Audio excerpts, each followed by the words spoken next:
ಪಹಲ್ಗಾಮ್ ದಾಳಿ ವೇಳೆ ಉಗ್ರರಿಗೆ ಹಿಂದೂಗಳು ಕೇವಲ ತಲ್ವಾರ್ ತೋರಿಸಿದ್ರೆ ಕಥೆಯೇ ಬೇರೆಯಾಗುತ್ತಿತ್ತು ಎಂದು ಆರ್ಎಸ್ಎಸ್ ಮುಖಂಡ ಕಲ್ಲಡ್ಕ ಪ್ರಭಾಕರ್ ಭಟ್ ಹೇಳಿದ್ದಾರೆ.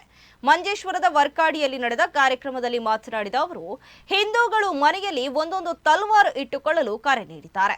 ಹೆಣ್ಣು ಮಕ್ಕಳು ವ್ಯಾನಿಟಿ ಬ್ಯಾಗ್ನಲ್ಲಿ ಪೌಡರ್ ಬಾಚಣಿಗೆ ಜೊತೆಗೆ ಚೂರಿ ಇಟ್ಟುಕೊಳ್ಳಿ, 6 ಇಂಚಿನ ಚೂರಿ ಇಟ್ಟುಕೊಳ್ಳಲು ಲೈಸೆನ್ಸ್ ಬೇಡ ಎಂದ ಅವರು, ಸಂಜೆ ಮೇಲೆ ಓಡಾಡಿದ್ರೆ ನಿಮ್ಮ ಮೇಲೆ ಖಂಡಿತ ಆಕ್ರಮಣ ಮಾಡ್ತಾರೆ, ಆಕ್ರಮಣ ಮಾಡಬೇಡಿ ಎಂದು ಬೇಡಿಕೊಂಡ್ರೆ ನಿಮ್ಮ ಕಥೆ ಮುಗೀತು. ಅದರ ಬದಲು ಚೂರಿ ತೋರಿಸಿ ಸಾಕು, ಹೆದರಿ ಓಡ್ತಾರೆ ಎಂದರು.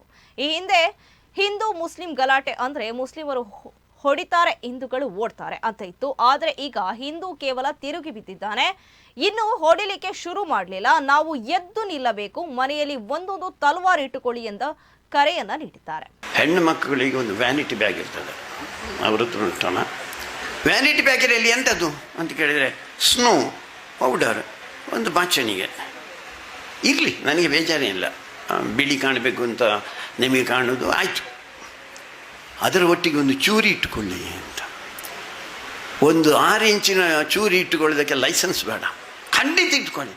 ಸ್ವಲ್ಪ ಹೊತ್ತಾಯಿತು ಅಂತ ಆದರೆ 6-6:30 ಗಂಟೆ ಆಯಿತು ಅಂತ ಆದರೆ ಕತ್ತಲಾಗುವಾಗ ಆಕ್ರಮಣ ಮಾಡೋದು ಗ್ಯಾರಂಟಿ. 2 ಪ್ರಶ್ನೆ. ಒಂದು ಸಲ ಆಕ್ರಮಣ ಮಾಡುವಾಗ ಬಡ್ಚಿ ಅಂತ ಹೀಗೆ ಕೈ ಮಾಡಿದರೆ ನೀವು ಹೋದ್ರಿ ಅಂತ ಲೆಕ್ಕ, ನಿಮ್ಮನ್ನು ಆಕ್ರಮಣ ಮಾಡೋದೇ. ಅದರ ಬದಲು ಇದನ್ನು ಹಿಡಿದು ಬಲಂಬೆ ಅಂತ ಒಂದು ಚೂರಿ ತೂರಿಸಿ ಸಾಕು, ಅವ ಪುಕ್ಕ ಎದುರ್ನವ. ನೀವು ಹೇಡಿಗಳಾದ್ದರಿಂದ ನಿಮ್ಮನ್ನು ಓಡಿಸುವುದು. ಹಿಂದೂ ಸಮಾಜ ಇವತ್ತಿನವರೆಗೆ ಹಾಗೆ ಇತ್ತು. ಹಿಂದೂ ಮುಸ್ಲಿಂ ಗಲಾಟೆ ಅಂತ ಹೇಳೋದು ಇವರು. ಹಿಂದೂ ಮುಸ್ಲಿಂ ಗಲಾಟೆ ಅಂದರೆ ಏನು?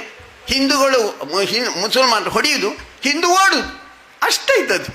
ಈಗ ಒಂದಷ್ಟು ಕಡೆಗಳಲ್ಲಿ ಹಿಂದೂ ಈಗ ತಿರುಗಿದ್ದಾನೆ, ತಿರುಗಿ 10 ಮರೆ ನನ್ನ ಗಿಡಪ್ಪನ ದಾಯಿಗಿಂತ ಅಷ್ಟೇ ಕೇಳಿದ್ದು, ಇನ್ನು ಹೊಡಿಲಿಕ್ಕೆ ಶುರು ಮಾಡಲಿಲ್ಲ. ಹಿಂದೂ ಸಮಾಜ ಹೊಡಿಲಿಕ್ಕೆ ಶುರು ಮಾಡಲಿಲ್ಲ. ಅದಾದರೆ ಏನಾಗ್ತದೆ ಅಂತ ಮತ್ತೆ ಬೇರೆ ಕಥೆ. ನಾನು ಹೇಳಿದ್ದು ನಾವು ಎದ್ದು ನಿಲ್ಲಬೇಕು ಅಂತ. ಮನೆಯಲ್ಲಿ ತಲ್ವಾರು ಉಂಟಾ? ಒಂದೊಂದು ತಲ್ವಾರು ಇಟ್ಕೊಳ್ಳಿ.